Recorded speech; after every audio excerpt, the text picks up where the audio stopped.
And I said, I need to get in touch with Steve McCoy. Where is he? And she says, oh, that'd be very easy because he's in indoor suspension.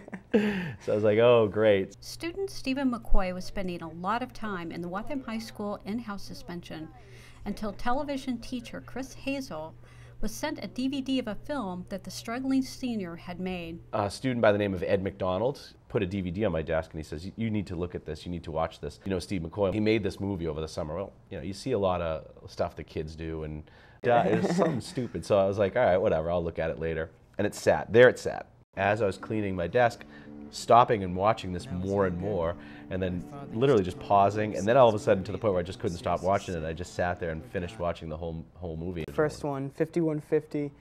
It's about a man's own struggles with his mental illness that he has, or this sickness, this kind of plague that he carries. If the scenery looks familiar, it's because 5150 was shot entirely in Waltham.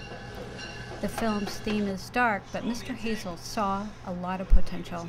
I felt really good about myself that I had done something different. It just feels really good to have somebody you've never met, somebody who's older than you, somebody who's been around before you were born, just to come up to you and say that this is cool, I like what you're doing, let's go forward with this. Stephen McCoy. By year's end, McCoy had brought up his grades and earned his diploma. Edward McDonald. He even appeared before the school committee to brag about his accomplishments and Justin discuss McDonald. the impact the television program had had on his life.